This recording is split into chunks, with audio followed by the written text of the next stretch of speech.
नमस्कार, एक बार फिर स्वागत है आपका पीएससी अड्डा पर। दोस्तों, आज के इस वीडियो में हम लोग पढ़ने वाले हैं सिंधु घाटी सभ्यता के प्रशासन, लिपि, कृषि, पशुपालन और विज्ञान तकनीक के बारे में। आज का जो वीडियो है ये बहुत महत्वपूर्ण है क्योंकि इस वीडियो को समझने के बाद हमें सिंधु घाटी सभ्यता के प्रशासन, लिपि और कृषि से जुड़े हुए जितने भी महत्वपूर्ण चीजें हैं वे सारी कवर हो जाएंगी और अपने आप में आपको प्राउड करने का भी मौका मिलेगा कि ये जो संस्कृति है, इस सिविलाइजेशन के जो लोग थे वो कितने तकनीक में और नॉलेज में विशारद थे। देखिए, आज के वीडियो को स्टार्ट करने से पहले मैं एक चीज और करूंगा कि सबसे पहले कि इस विषय से जो आज हम पढ़ने वाले हैं इससे एग्जाम में प्रश्न कैसे आते हैं, क्योंकि दोस्तों जब तक कि हमें किसी चीज की उपयोगिता पता नहीं होती है तब तक उस चीज का महत्व हमें पता नहीं चलता है। तो आज से मैं अपने वीडियो में इस तरह की चीजें आपके साथ अलग से जोड़कर रखूंगा ताकि आपको पता चले। तो सिंधु घाटी सभ्यता से किस तरह के प्रश्न आते हैं, तो देखिए एक प्रश्न है कि सिंधु घाटी सभ्यता के प्रशासन पर एक लेख लिखिए। सिंधु घाटी सभ्यता के प्रशासन पर एक लेख लिखिए। ठीक है, ये 6 नंबर का क्वेश्चन पूछा हुआ मेंस में। क्या सिंधु घाटी सभ्यता के लोगों को लिखना पढ़ना आता था? हड़प्पा सभ्यता के लोगों के कृषि कर्म पर एक लेख लिखिए। इस तरह के प्रश्न एग्जाम में जरूर पूछे जाते रहे हैं। ठीक है, तो यहाँ से जो पूरा लेक्चर है इसको समझने के बाद आपको ये चीज क्लियर हो जाएगी कि किस तरीके से ये लोग इन सब चीजों को डील करते थे। तो चलिए करते हैं स्टार्ट फटाफट से। देखिए, प्रशासन की बात करते हैं तो किसी भी साम्राज्य के लिए प्रशासन का होना एक अनिवार्य तत्व है। जब तक कि प्रशासन या प्रशासनिक व्यवस्थाएं जन्म नहीं लेंगी तब तक न तो साम्राज्य होगा, न व्यक्तित्व होगा, न व्यक्तिगत जीवन होगा, न समाज व्यवस्था का जन्म होगा, न व्यापार व्यवस्था का जन्म होगा, न ही किसी अन्य तत्व की चीज हम सोच सकते हैं। क्योंकि प्रशासनिक व्यवस्था वो तंत्र है जो सभी तंत्रों को जन्म देता है और सभी तंत्र भी प्रशासन से ही रेगुलेट होते हैं। लेकिन सिंधु घाटी सभ्यता के बारे में हमारे पास जानने के लिए ज्यादा कुछ नहीं है। ज्यादा कुछ तो क्या, मैं कहूंगा कि कुछ भी नहीं है। भारतीय प्राचीन जो इतिहास है उसमें खास तौर पर प्रशासन को लेकर बहुत बड़ी बड़ी चीजें की गई थी और उनके बारे में हमें पूरा ज्ञान भी था। लेकिन सिंधु सभ्यता के बारे में हमें कोई ज्ञान नहीं है, कोई नॉलेज नहीं है। जितनी भी बातें प्रशासन को लेकर हम सीखते हैं या समझते हैं वे या तो मुद्राओं के द्वारा कही गई या इस तरह की कोई मूर्ति हमें मिली उसके द्वारा कही गई या हमने कोई अनुमान लगाया है। इसके पीछे कुछ कारण है, जैसे कि सिंधु घाटी सभ्यता की जो लिपि है उसे अभी तक पढ़ा जाना संभव नहीं हो पाया। इसकी स्क्रिप्ट के बारे में हमें कुछ भी पता नहीं है। वहीं किन्हीं नगरों में हमें दुर्ग मिलते हैं तो किन्हीं में दुर्ग जैसे कोई साक्ष्य नहीं मिलते हैं, पूरा एक नगर ही मिलता है। तो नगरों में ऐसे कोई महान लक्षण नहीं दिखाई देते जिनको देखकर हम यहाँ के नगरीय प्रशासन या पूरे साम्राज्य को समझ पाए कि यहाँ पर कोई राजतंत्र था, कोई गणतंत्र था या लोकतंत्र था या वाणिज्यवाद का कोई तंत्र था। अगर किस प्रकार का सिस्टम यहाँ था उसके बारे में कोई ज्ञान हो सके, तो ऐसी कोई जानकारी हमारे पास उपलब्ध नहीं है। कुछ भी हम नहीं कह सकते कि सिंधु सभ्यता में किस तरह से रेगुलेट हुआ करता था, इसके बारे में कोई ज्ञान नहीं है। ये चीज आप याद रखेंगे। दूसरी बात कि जो नगरीय विन्यास है और जो सभ्यता की समरूपता है वो इस बात की ओर जरूर इशारा करती है कि कोई ना कोई प्रशासनिक व्यवस्था जरूर रही होगी। क्योंकि जब हम कहते हैं कि ये 12 लाख वर्ग किलोमीटर में फैली हुई थी, तो दोस्तों जब इतने बड़े क्षेत्र में कोई सभ्यता या संस्कृति फली फूली तो वो अपने आप नहीं हो सकती, वो स्वयमेव नहीं हो सकती। ठीक है, और जब ये लोग दूसरे देशों के साथ व्यापार वाणिज्य आदि किया करते थे, बिजनेस करते थे, तो उसको करने के लिए भी कोई तो सिस्टम होगा जो रेगुलेट करता होगा या रेगुलेशन बनाता होगा या अन्य देशों के साथ व्यापार को लेकर या अन्य चीजों को लेकर बात किया करता होगा। इसके बाद एक महत्वपूर्ण बात है कि जो भी संकेत मिले हैं उससे किसी राजा के होने के संकेत हमको नहीं होते हैं, क्योंकि जितने भी नगर मिले हैं वहां कोई राजतंत्र वाली चीज हमें नहीं मिलती और जितने भी तत्व मिले हैं उनमें राजा तत्व की प्रधानता भी नहीं होती। ठीक है, इतिहासकार व्हीलर का मानना है कि यहाँ पर सुमेर संस्कृति की भांति ही पुरोहित वर्ग का ही यहाँ पर कोई शासन रहा होगा, क्योंकि यहाँ से हमें जो बाबा हैं ये मिल चुके हैं। इनके मिलने के कारण हम कोई संभावना जरूर खंगाल सकते हैं। उसके आगे नहीं कह सकते कि क्या वाकई में ऐसा ही होगा, बस कह सकते हैं कि ऐसा रहा होगा। ठीक है, इसके बाद एक और चीज आप समझ लें कि जो इतिहासकार हंटर हैं वो कहते हैं कि यह जनतंत्रात्मक शासन पद्धति रही होगी, जनता के मार्गदर्शन में शासन चलता होगा और जनता के कहने पर ही ये संभव रहा होगा।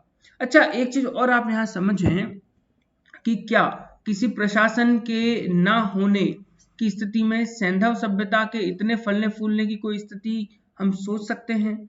तो आप खुद कहेंगे कि सर ऐसा मुमकिन नहीं है ना, दैट्स नॉट पॉसिबल। क्यों पॉसिबल नहीं है? क्योंकि समरूपता लाने का जो काम होता है वो प्रशासन का होता है। ठीक है, और जब नगरीय विन्यास के निर्माण की बात रही हो, जैसा मैंने पहले कहा व्यापार की बात रही हो या अन्य तत्वों की बात रही हो, प्रशासन वो मुख्य धारा है जिससे जुड़कर ही सारी चीजें चलती हैं। तो प्रशासन के बारे में हम कुछ भी नहीं कह सकते। क्यों नहीं कह सकते? तो उसका कारण है कि यहाँ से कुछ भी चीजें नहीं मिलती। लेकिन फिर भी बहुत सारे इतिहासकार हैं जो अपना अपना मत जरूर प्रस्तुत करते हैं और हमें ये समझाने की कोशिश करते हैं कि यहाँ क्या रहा होगा।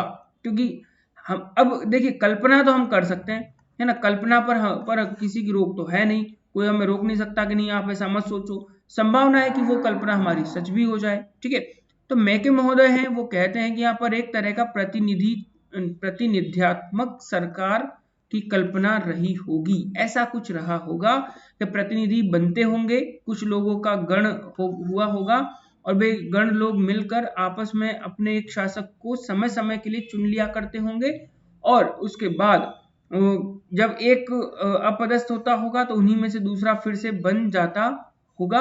और खास तौर पर हो सकता है कि ये व्यापारी लोग ही रहे हों जो इस तरह की व्यवस्था को कर रहे होंगे। वहीं पर एक जर्मन विद्वान है, वे कहते हैं, जिनका नाम है कि वॉल्टर रूबन, और ये कहते हैं और इनके साथ जो रूसी विद्वान है वीवी स्टुर्ब, इनका मानना है कि सैंधव सभ्यता का जो प्रशासन है वो गुलामों पर आधारित होता था। इसका कारण क्या है? इसका कारण है कि मोहनजोदड़ो से हमें कुछ नगरीय विन्यास प्राप्त हुए और उसके दक्षिण पश्चिम की ओर कुछ छोटे छोटे घर भी मिले हैं। ठीक है, छोटे छोटे घर भी मिले हैं। यहाँ पर व्यापार की व्यवस्था मिलती है, लेकिन यहाँ कोई व्यापारिक व्यवस्था नहीं मिलती है। और ऐसे ही कुछ साक्ष्य हमें अन्य क्षेत्रों से भी मिल जाते हैं। संभव है कि जो बड़े लोग जिनका प्रशासन में हिस्सा रहा होगा, तो वे लोग इन छोटे लोग जो कि कृषि और जो छोटे छोटे कार्य रहे होंगे, जैसे मछुआरे वाले काम रहे होंगे या फिर घर बनाने वाले लोग रहे होंगे या कि कुम्हार लोग रहे होंगे, तो ऐसे ये लोग रहे होंगे, इनके ऊपर ये शासन किया करते होंगे। ये भी एक संभावना है ना, हकीकत नहीं है। इसके बाद स्टुअर्ट पिगट का कहना है कि हड़प्पा और मोहनजोदड़ो सिंधु सभ्यता की दो राजधानियां थी और इन राजधानी वाले क्षेत्रों पर संभवतः पुरोहितों का शासन था, क्योंकि मोहनजोदड़ो से हमें एक वृहद स्नानागार मिला है और ये जो वृहद स्नानागार है इसमें कुछ जो कमरे हैं वो अच्छे बड़े कमरे हैं। इसी के साथ यहाँ पर एक कमरे में ऊपर जाने के लिए स्टेप्स मिली हैं, हमको चढ़ाव मिलती है ना, सीढ़ियाँ मिलती हैं और इनकी सहायता से ऊपर कोई एक और मंजिल रही होगी, वहां जाना संभव होता होगा। इसको इसी के साथ साथ मोहनजोदड़ो में एक पुरोहित आवास भी मिला है। ठीक है, पुरोहित आवास का मिलना इस बात की ओर इशारा करता है कि संभवतः यह पुरोहित यहीं रहा होगा और यहीं से अपनी प्रशासनिक व्यवस्था को चलाता होगा। इसके साथ साथ जो सैंधव सभ्यता के सभी पक्ष हैं उन पक्षों पर धार्मिक तत्व की प्रधानता अधिक दिखाई देती है। तो जब धार्मिक तत्व विशाल है, विशारद है, तो फिर हम क्यों न सोचें कि यहाँ पर पुरोहितों का कोई शासन रहा होगा। ये इसका एक महत्वपूर्ण तथ्य है जिसके आधार पर इतनी बात हम कह सकते हैं। लेकिन ऐसा कोई पुख्ता साक्ष्य हमें यहाँ से नहीं मिला है जिसके आधार पर हम फाइनली इस बात पर पहुंच जाए कि सैंधव सभ्यता में शासन कैसा रहा होगा या साम्राज्य का जो प्रतिनिधित्व है वो किस तरह से काम करता होगा।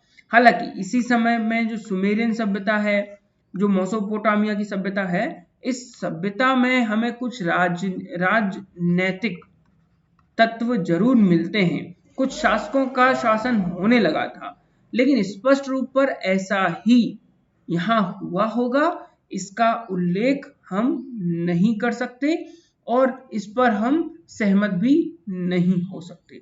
तो ये प्रश्न फिर भी अधूरा रह जाता है कि आखिर प्रशासन कैसा रहा होगा। अधूरा क्यों है, इस बात को आप समझ गए हैं कि हमारे पास कोई पुख्ता साधन नहीं है। तो एक तरह का अनुमान हमारे पास जरूर है जिसके आधार पर हम इस तरह की बात कह सकते हैं। ठीक है, चलिए अब हम सिंधु सभ्यता के जो एक प्रमुख नगर है मोहनजोदड़ो, इसका एक प्रमुख मैंने एक चित्र लिया है, एनसीईआरटी की बुक से इसको लिया है। यहाँ पर जो खुदाइयाँ हुई हैं उन खुदाइयों में हमें ये दो भाग मिलते हैं, ये पहला भाग है, ये दूसरा भाग है। ठीक है, दूसरे भाग को हम दुर्ग कहते हैं जो एक ऊंचे टीले पर बना हुआ है, और जो पहला भाग है ये मुख्य नगर है जो थोड़ा नीचे की ओर बसा हुआ है। इस निचले शहर में अन्य और विशेष अतिथि विद्वानों के द्वारा जो खुदाइयाँ की गई उसके आधार पर इनके अलग अलग नाम लिखे हुए हैं। जैसे आप देख सकते हैं BSA क्षेत्र, तो यहाँ जो खुदाइयाँ हुई उनका उल्लेख यहाँ पर कर दिया है।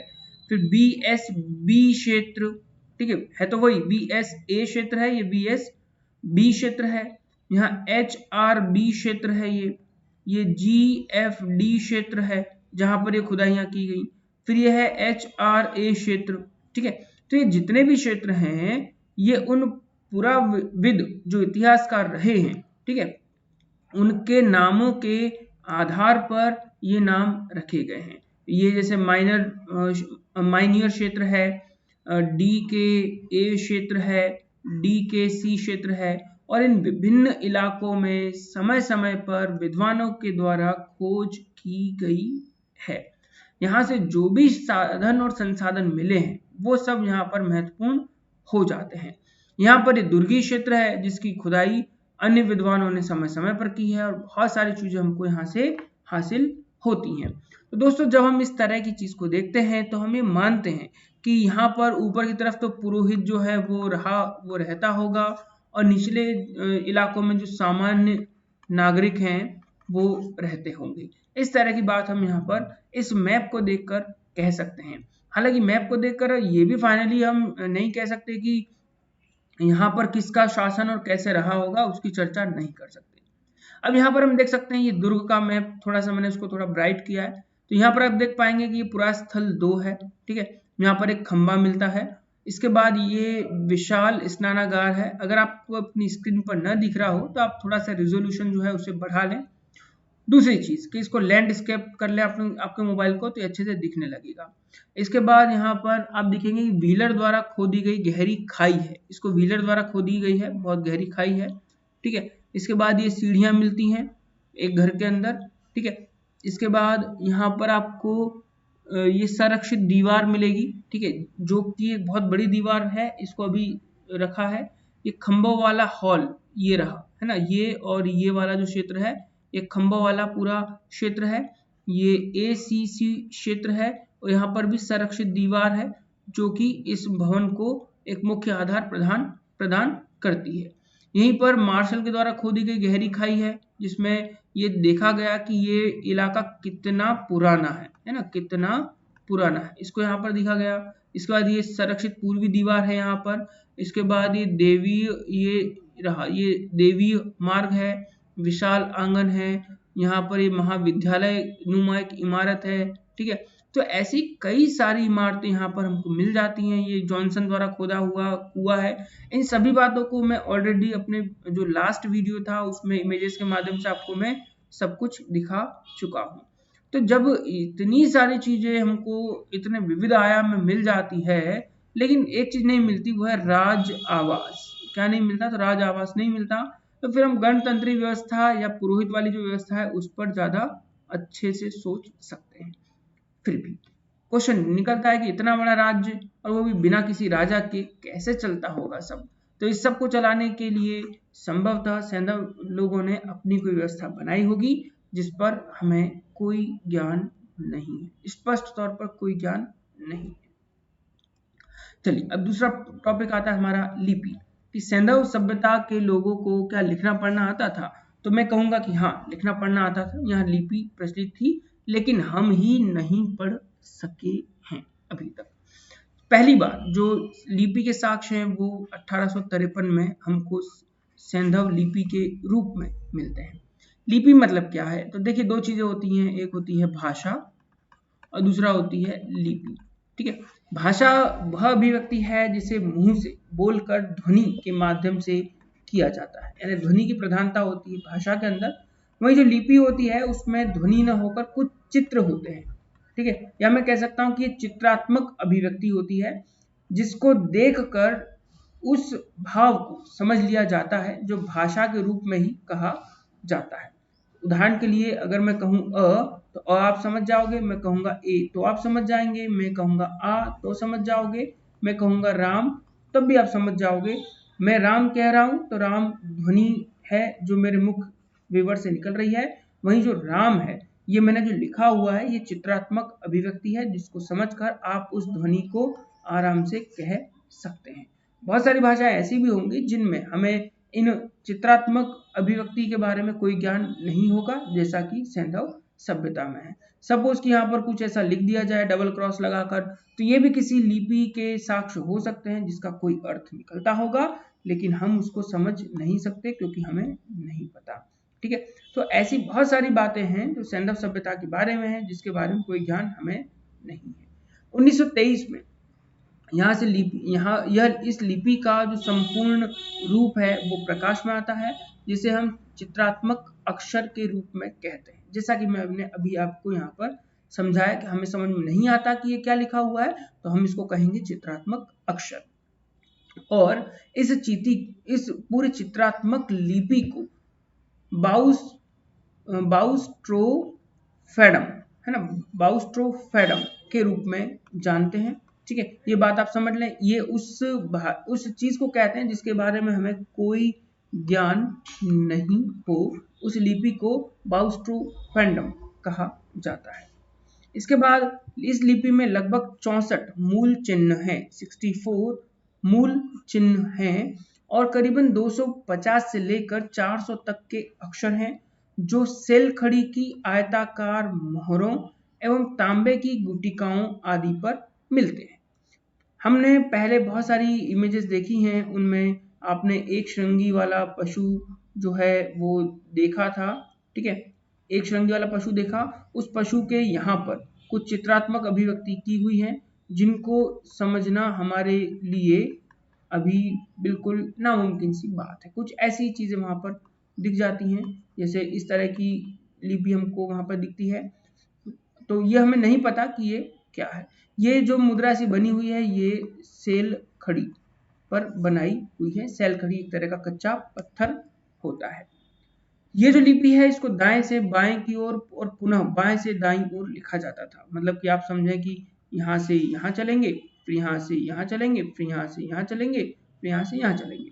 मतलब ये कुछ ऐसा फिर ऐसा फिर ऐसा और फिर ऐसा, लेकिन कैसे चलेंगे या क्या लिखा हुआ है उसके बारे में हमें नहीं पता। ठीक है, इस लिपि में बहुत ही छोटे छोटे अभिलेख भी हमें मिले हैं, जैसा कि अभी उदाहरण के लिए मैंने इस मोहर को बताया, ऐसे छोटे छोटे बहुत सारे अभिलेख मिले, लेकिन उनमें क्या लिखा है वो हमें नहीं पता।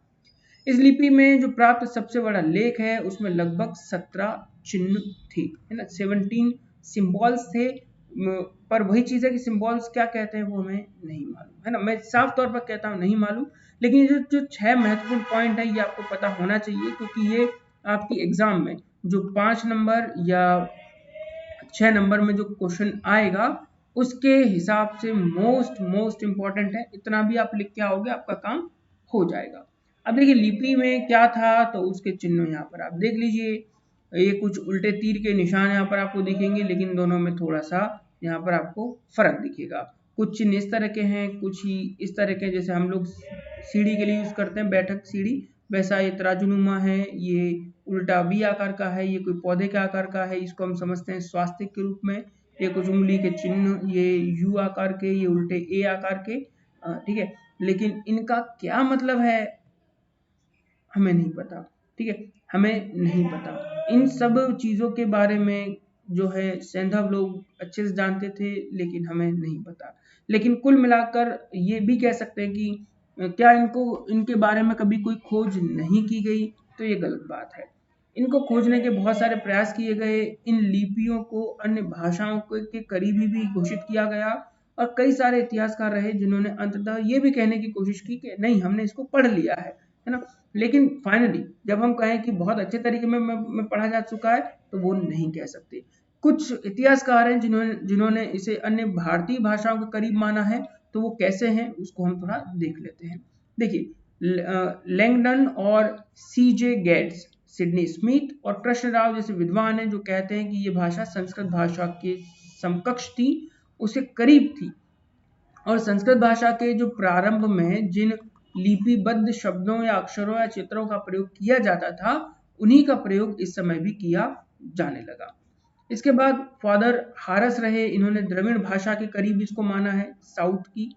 इसके बाद स्वामी शंकरानंद हुए, जिन्होंने कहा कि ये तांत्रिक प्रतीक हैं जिनका प्रयोग तंत्र मंत्र आदि विद्याओं में किया गया होगा।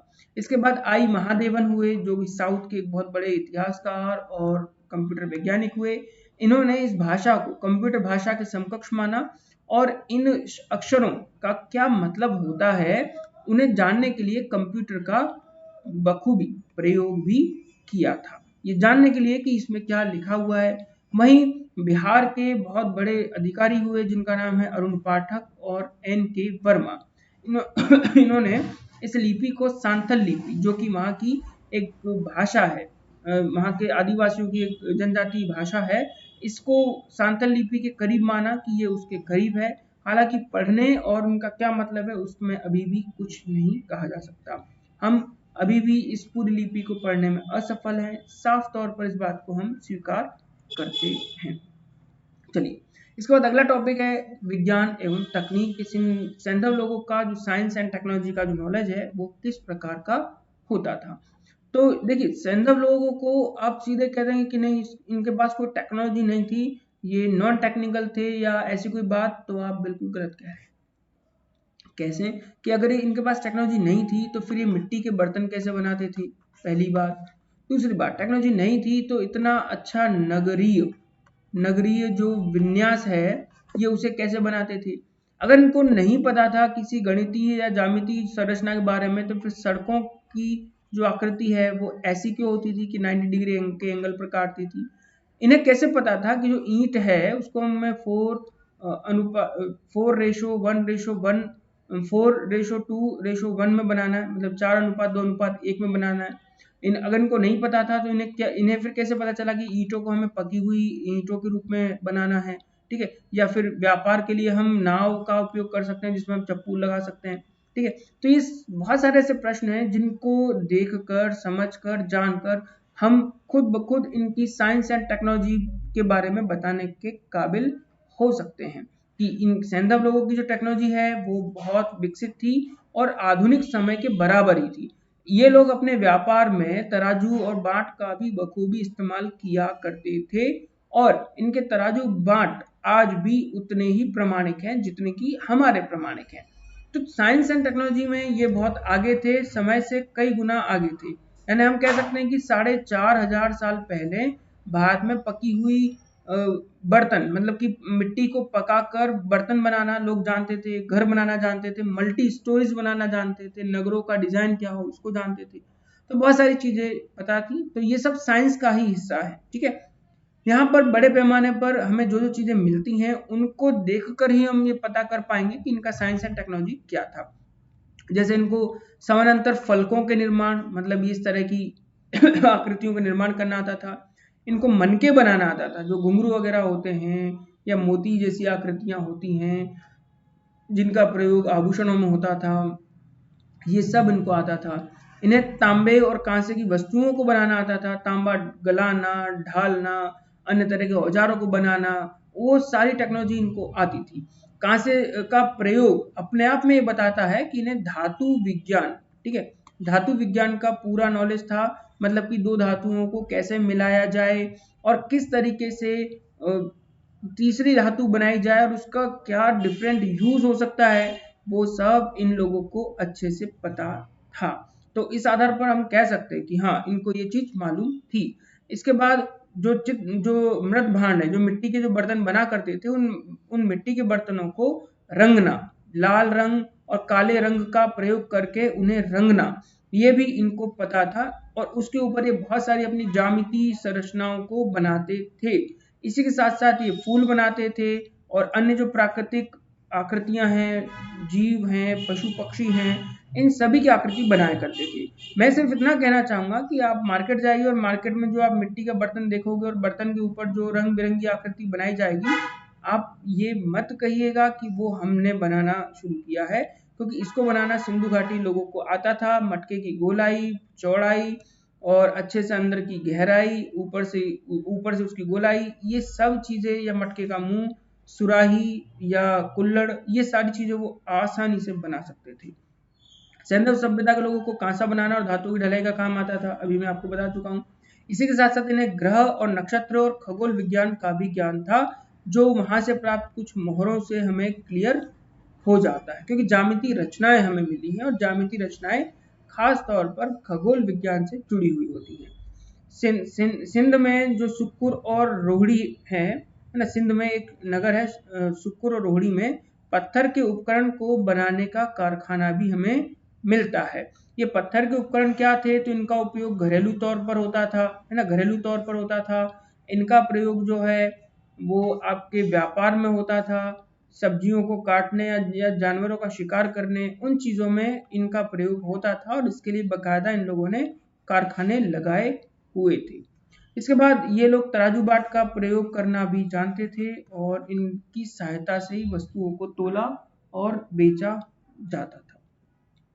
इसके बाद जो इनका मुख्य कर्म है वो एग्रीकल्चर हुआ करता था। अब देखिए, साइंस एंड टेक्नोलॉजी अगर डेवलप ना होती, साइंस एंड टेक्नोलॉजी डेवलप ना होती तो भैया एग्रीकल्चर कैसे करते, आप कृषि कैसे करते। और कृषि भी इनकी दोस्तों इतनी एडवांस थी कि इनको इनका एग्रीकल्चर देखकर कभी कभी तो हमें ये महसूस होता है कि भैया ऐसा तो नहीं कि एग्रीकल्चर करना इन लोगों ने हमें सिखाया हो।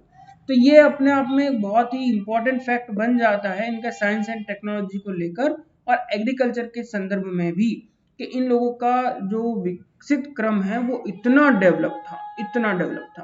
ठीक है, तो क्या था एग्रीकल्चर, उसको फटाफट से देखते हैं कि क्या क्या चीजें इनको पता थी। एक चीज और मैं आपको बताऊं कि सिंधु घाटी सभ्यता अपने एग्रीकल्चर के लिए इतना नहीं जानी जाती जितने की अपने बिजनेस, मतलब कि व्यापार के लिए जानी जाती है। ये लोग अपना जो व्यापार है ये अन्य देशों के साथ किया करते थे, अन्य देशों के साथ किया करते थे। ठीक है, मतलब ये देश के अंदर तो सामानों को बेचते ही थे, लेकिन उसी के साथ साथ ये अन्य देशों को भी सामान बेचा करते थे। ठीक है, तो ये समझिए कि दुनिया को व्यापार करना और कैसे करना है और व्यापार को अपने फायदे के लिए कैसे बनाना है, ये सीखना है तो भैया किन से सीखोगे, सिंधु घाटी सभ्यता के लोगों से सीखोगे। लेकिन देखिए, व्यापार तब तक अच्छा नहीं हो सकता जब तक कि आपका एग्रीकल्चर, आपके पेट भरने का साधन अच्छा ना हो। तो यहाँ के लोगों को एग्रीकल्चर इतना अच्छे से आता था कि उस एग्रीकल्चर के बिहाफ पर इतना उत्पादन किया कि खुद का पेट तो भरते ही थे, लगे हाथ सामान को दुनिया के अन्य देशों में भी भेजने का काम करते थे और बदले में वहां से बहुत सारी अन्य चीजों को मंगाने का काम करते थे। कुछ लोग जब एग्रीकल्चर से फ्री हुए तो वही लोग व्यापारी का काम भी करने लगे। ठीक है, ये चीज इनके समाज की विशेषता है। तो सैंधव सभ्यता के लोगों को कृषि कर्म में विशेषज्ञता हासिल थी। ठीक है, कृषि कर्म में इन लोगों को विशेषज्ञता हासिल थी, इसके आधार पर ही इनके व्यापार और वाणिज्य का विकास हो सका। ठीक है, आज जैसे हम देखते हैं कि अमेरिका जो है वो दुनिया में सबसे सुपर पावर है, तो सुपर पावर उसके उद्योग नहीं है ना, ये आप गलत कह रहे हो। सुपर पावर उद्योग नहीं है, सुपर पावर बनाने के पीछे जो मेन चीज है वो है एग्रीकल्चर। आज भी जो अमेरिका है वो दुनिया में सबसे ज्यादा एग्रीकल्चर गुड्स एंड प्रोडक्ट्स का उत्पादन करता है और खुद भी खाता है, दुनिया को भी बेचता है। और उसके बाद जो लोग फ्री रहते हैं, जिनको एग्रीकल्चर में काम करने की जरूरत नहीं है, वे लोग जो है व्यापार वाणिज्य करते हैं। इन लोगों को फसलों को बोने, उन्हें काटने, बीज का निर्माण करने, खेतों की जुताई करने, खाद बनाने जैसी क्रियाओं का पूरा ज्ञान था। इन्हें हल बनाना पता था, है ना, कि हल कैसे बनाना है, उसे बैलों की सहायता से खेतों को जोतना, जैसा कि हमें कालीबंगा आदि से प्राप्त हो चुके हैं कि जो जुते हुए खेत हैं वो हमें मिल चुके हैं, बीज मिल चुके हैं, ठीक है। तो उन्हें ये सारी कला पता थी कि किस सीजन में बोया जाए, किस सीजन में काटा जाए, क्या कीटनाशक हो वगैरह, इनको नॉलेज था। ये खेती में लकड़ी, पत्थर, तांबा, कांसा आदि का प्रयोग करके औजार को बनाना जानते थे, क्योंकि जब फसलों को बोएंगे, काटेंगे तो उसके लिए औजार की जरूरत पड़ेगी और उसके लिए विभिन्न तरह की चीजें इनको पता थी। देखिए तांबा जो है ना, ये एक सॉफ्ट मेटल होता है। तांबा जो है ये एक सॉफ्ट मेटल होता है, और सॉफ्ट मेटल का यूज जो है वो हार्ड वर्क में नहीं हो सकता, जैसे कि एग्रीकल्चर में अगर आप कोई हल बना रहे हैं और हल जो है वो आपका तांबे का है, तो वो बहुत जल्दी घिस जाएगा, टूट जाएगा, फूट जाएगा। तो इसी कमी को पूरा करने के लिए उन लोगों ने कांसा बनाया था। तो ये इनका साइंस एंड टेक्नोलॉजी वाला पॉइंट है कि भैया इनको ये कांसा बनाना आता था, और कांसे के प्रयोग ने इनको बहुत विशेषज्ञता हासिल करवा दी, खासकर एग्रीकल्चर के पॉइंट में। कालीबंगा में प्राग के हड़प्पा जो अवस्था के जो इलाके हैं, वहां से हमको हल मिला है ना, कालीबंगा से हमको हल मिला है, वहां से हमें जुता हुआ खेत के साक्ष्य भी मिल जाते हैं। बनावली में मिट्टी के बने हुए हल मिलते हैं, और साथ में उसका एक खिलौना भी वहां से हमको प्राप्त हो जाता है। सर्वप्रथम कपास की खेती सिंधु सभ्यता में ही शुरू हुई थी। यूनान के लोग इसे सिंडन कहते थे, ठीक है, किसको, कपास को। और कपास के जो साक्ष्य हैं वो हमको यहाँ से मिल चुके हैं। कृषि में खास तौर पर गेहूं, जौ, मटर, चना, चावल, राई, तिल, खजूर, कपास, खरबूज, तरबूज इत्यादि को ये उगाना जानते थे, और इनमें से बहुत सारी फसलों के जो साक्ष्य हैं वो हमें मिल चुके हैं, साक्ष्य का हो चुके हैं, हमको मिल चुके हैं, और इन्हीं के आधार पर हम ये बात कह सकते हैं कि ये अपने दैनिक उपयोग के लिए इतनी सारी फसलों को उगाना जानते थे। वहीं जब हम फलों की बात करें, तो फलों और पेड़ पौधों की बात करें, तो फलों में इनको आम, खजूर, और जो सेमफल और अन्य तरह की चीजें जैसे खरबूज, तरबूज, इन चीजों का पता था। और पीपल का पेड़ लगाते थे, नीम, नींबू, केला, ये सारी चीजें भी ये उगाना जानते थे। इनके साक्ष्य हमको मिल चुके हैं, ठीक है। अब कृषि के साथ इनका एक महत्वपूर्ण पहलू है, वो है पशुपालन। एग्रीकल्चर के साथ ये जो पशु हैं उनका पालन करते थे, जो दो कामों के लिए होते थे, ठीक है। दो कामों के लिए मतलब कि पहला जो काम था वो था आपका एग्रीकल्चर ना। फर्स्ट जो है वो है आपका कृषि के लिए करते थे, उसमें खेतों को जोतने, निराई, कुड़ाई, इस काम के लिए। और दूसरा होता था भोजन के लिए, ठीक है। भोजन के लिए खास तौर पर जो छोटे जीव हैं उनका पालन किया करते थे। अब हमें कैसे पता चलता है कि पशुपालन करते थे? जो सभ्यता में पशुपालन के साक्ष्य हमें मोहरों से प्राप्त होते हैं। जो मोहरें हमें मिली हैं सैंधव सभ्यता की, उनमें ढेर सारे पशुओं का अंकन हो जाता है ठीक है। इसी के साथ साथ उत्खनन में बहुत सारे पशुओं के अवशेष मिले हैं, मोहरें मिली हैं, और पशुओं की आकृतियां, मिट्टी के असंख्य पशु मूर्तियां, जिससे ये साफ तौर पर हमें संकेत मिलता है कि ये लोग पशुपालन किया करते थे। लोग दूध देने वाले पशु जैसे कि गाय, भेड़, बकरी आदि के अतिरिक्त भैंस, सुअर, हाथी, ऊंट आदि का पालन करते थे। लेकिन हमें गाय के साक्ष्य अभी तक नहीं मिले हैं। मैं आपको बता दूं, गाय के साक्ष्य अभी तक नहीं मिले, लेकिन बैल हमको मिल गया है। तो इस आधार पर हम कह सकते हैं कि इनको गाय के बारे में नहीं पता था, लेकिन संभव है गाय के बारे में पता हो, लेकिन गाय उस समय इतनी उपयोगी न होती हो, जिस है ना, जिसलिए उसका कोई सिक्का या कोई मोहर न बनाई गई। इसी के साथ साथ पालतू पशुओं में कुबड़दार वृषभ है, इसका बहुत महत्व था। इसको ये लोग जो है खास तौर पर अपने लिए शुभ जीव मानते थे, क्योंकि सबसे ज्यादा मात्रा में जो मोहरें मिली हैं उन पर इस कुबड़दार वृषभ के बारे में हमको मालूम चलता है, और एक श्रृंगी पशु का भी वर्णन होता है। ये लोग घोड़े से परिचित थे या नहीं, ये हम नहीं कह सकते।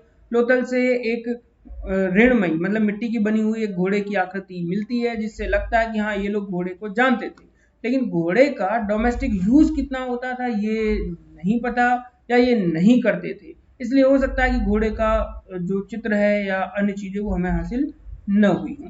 क्योंकि देखिए एक सबसे बड़ी बात है, ये मानव की प्रकृति भी है कि वो जिस चीज का सबसे ज्यादा उपयोग करता है उस चीज को वो सबसे ज्यादा चित्रित करता है, और जिन चीजों का उपयोग वो न के बराबर करता है या नहीं करता है उसका चित्रण वो सबसे कम करता है। तो ये लोग घोड़े से परिचित थे, इसके साक्ष्य हमको मिल चुके हैं। इसी प्रकार ये लोग कुत्ता, बिल्ली, सुअर से भी परिचित थे, जिनके साक्ष्य हमको यहाँ से मिल जाते हैं। तो पशुपालन एक इम्पॉर्टेंट फैक्टर था, खासकर सैंधव सभ्यता में, क्योंकि इन चीज़ों के साथ वो अपना एग्रीकल्चर, अपने लिए भोजन और व्यापार में भी बहुत अच्छा काम करते थे, क्योंकि व्यापार में वस्तुओं को एक जगह से दूसरी जगह भेजना ये इनको पता होता था। ठीक है, और साथ ही जो गुजरात के लोग हैं वो हाथी पालते थे, हाथी का पालन गुजरात के लोग करते थे। अब हम समझते हैं कि ये लोग धातु के क्षेत्र में कितना ज्ञान रखते थे, है ना, खासकर धातु जो विज्ञान है उसके बारे में इनको कितना ज्ञान था और धातु का प्रयोग कैसे किया करते थे, क्या सारी धातुएं इन्हीं के यहाँ होती थी, वो सब बातें हम लोग अभी जानेंगे। तो पहली बार चांदी का जो उपयोग है ये संभवतः सिंधु घाटी के लोगों ने ही किया था। क्यों किया था, तो इसका उत्तर अभी आपको थोड़ी देर में मिल जाएगा। इसके बाद डॉक्टर मजूमदार कहते हैं कि ये लोग सोना, तांबा, टीन, सीसा आदि मुख्य धातु के रूप में जानते थे और इनका प्रयोग करते थे। कहाँ करते थे, तो अभी मैं आपको बताता हूँ। धातुओं में सबसे अधिक जो है तांबे का उपयोग होता था। तांबा जो है ये घरेलू और कृषि उपकरण के साथ साथ व्यापार वाणिज्य की भी एक प्रमुख धातु माना गया है। उपकरणों में धातुओं की अपेक्षा प्रस्तर उपकरण अधिक बनाए जाते हैं। ठीक है, प्रस्तर क्यों, क्योंकि पत्थर जो है वो आसानी से टूटता नहीं है। धातुएं समय के साथ घिस जाती थी, लेकिन पत्थर के साथ ऐसा नहीं होता था, वो समय के साथ और अच्छा चमकदार हो जाता था। तो जैसा कि मैंने आपको कहा कि भाई इन लोगों को चांदी, सोने आदि, तांबे आदि का पता था, इसका उपयोग कहाँ करते थे, तो इसका उपयोग ये आभूषण बनाने में करते थे। यहाँ पर आप ढेर सारे आभूषण देख सकते हैं। ये दोनों कमरबंद हैं, ये हाथ के बाजूबंद हैं, ये कान के आप देख सकते हैं, ये गले के हार, ये हाथ का बाजूबंद एक तरह का, ये पैरों में पहने वाली पैंजनी, इसके बाद आप ये हार देख सकते हैं यहाँ पर। इनमें खास तौर पर धातुओं के साथ साथ पत्थर, अन्य रत्न और हाथी दांत आदि वस्तुओं का प्रयोग भी किया जाता था। ये इसमें होता था बनाने में। अब सबसे बड़ा प्रश्न यहाँ पर उभरता है कि क्या सभी खनिजों का उत्पादन सैंधव नगरों में हुआ करता था? सैंधव लोग क्या दूसरे देशों से कुछ भी नहीं मंगाते थे, ऐसी कोई बात? तो इसका उत्तर अब आपको मिलता है। देखिए, प्रमुख रूप से जो धातुएं हैं वे भारत में बहुत कम होती थी, आज भी इतनी मात्रा में नहीं होती। तांबा जरूर एक खेतड़ी से मंगा लेते थे। सोना, कोलार की जो दक्षिण की खानें थी, चांदी वगैरह ये कोलार से ये लोग मंगा लिया करते थे। लेकिन अन्य चीजें कहाँ से मंगाते थे, इतनी विपुल मात्रा में चीजों को कहाँ से मंगाते थे? तो देखिए, उसके लिए आप इस पूरी इमेज को देख सकते हैं। ठीक है, जैसे टीन है, तो टीन कहाँ से मंगाते थे? तो टीन ये बंगाल, अफगानिस्तान और ईरान से मंगाते थे। दोस्तों ये मोस्ट इम्पॉर्टेंट है, एग्जाम में पूछा जाता है, इसको बिल्कुल भी छोड़ने या भूलने की जरूरत मत करिएगा। ठीक है, इसको अलग से मैंने इसको अच्छे से तैयार किया है, वो इसीलिए ताकि आप इसको अच्छे से पढ़ सकें और इसे आप याद कर सकें। तो टीन ये बंगाल और अफगानिस्तान और ईरान से मंगाते थे। चांदी ये अजमेर, दक्षिणी भारत, अफगानिस्तान और ईरान के क्षेत्रों से मंगाया करते थे। लाजवर्द, जिसका प्रयोग जो है ये मणियों के रूप में और अपने गहनों आदि को बनाने में करते थे। इसे बदख्शा, है ना, जो अफगानिस्तान के क्षेत्र है वहां से और उत्तर पूर्वी अफगानिस्तान, मेसोपोटामिया से मंगाया करते थे। इसी के साथ ही सोना मंगाते थे मैसूर और कंधार से, जो कंधार जो अफगानिस्तान का इलाका है। स्फटिक मंगाते थे पामीर और कश्मीर और फारस से। जमोनिया महाराष्ट्र से मंगाते थे। शंख कौड़ी जो है ये दक्षिण भारत और सौराष्ट्र के क्षेत्रों से मंगाते थे और इनका बहु उपयोग ये लोग किया करते थे। गोमेद जो है ये सौराष्ट्र से मंगाते थे। सैल खड़ी जो है ये बलूचिस्तान और राजस्थान के क्षेत्रों से मंगाया करते थे। शीशे का जो आयात है ये ईरान, अफगानिस्तान और राजस्थान से होता था। हरित नीलमणि का उपयोग को मंगाने का काम ईरान से करते थे और इनका प्रयोग जो है वो जो आभूषण वगैरह होते थे उनको बनाने में होते थे। देखो एक चीज और मैं आपको बताऊं कि ये लोग बड़े चालू होते थे। ये लोग क्या करते थे कि कच्चा माल इन क्षेत्रों से मंगाते थे और उसे बनाकर उसमें वर्क करके वापस इन क्षेत्रों को भेज दिया करते थे। इन क्षेत्रों को वापस भेज दिया करते थे। ये इनकी एक ऐसी विशेषता है जो हमें आज भी इस बात की प्रेरणा देती है कि हमें अधिक से अधिक मात्रा में चीजों को मंगाकर उन पर वर्क करके बेचना चाहिए, मतलब कि हमें निर्यात करना चाहिए, है ना। हमें अपनी जो इकोनॉमी है उसको कैसा बनाना चाहिए, निर्यात वाला बनाना चाहिए। तो ये हम इनसे सीख सकते हैं। इसके बाद तांबा जो है बलूचिस्तान, राजस्थान, दक्षिण भारत और अफगानिस्तान से मंगाते थे और नीलमणि महाराष्ट्र से मंगाया करते थे। तो ये मेन चीज़ें हैं कि ये कहाँ से किस चीज़ को मंगाते थे और ये आपको याद होना चाहिए। चलिए, तो इसी के साथ हमारा जो आज का लेक्चर है वो समाप्त होता है। आपको कैसा लगा आप एक बार कमेंट जरूर करिएगा, ठीक है, हमारे कमेंट बॉक्स में। इसी के साथ एक बात और मैं आपको बता देता हूँ कि आप लोग हमें फेसबुक, ट्विटर, उसके बाद आप यूट्यूब, इंस्टाग्राम और व्हाट्सएप पर कर सकते हैं आप हमको फॉलो। और अगर आपको हमारे वीडियोस, हमारा जो ये पूरा लेक्चर है और ये सारी चीज़ें अच्छी लगती हैं, पूरा पैकेज अच्छा लगता है हमारी पढ़ाई का, तो आप अपने दोस्तों को भी ये रेफर कर सकते हैं। चलिए, बहुत बहुत धन्यवाद, मिलते हैं अगले वीडियो लेक्चर।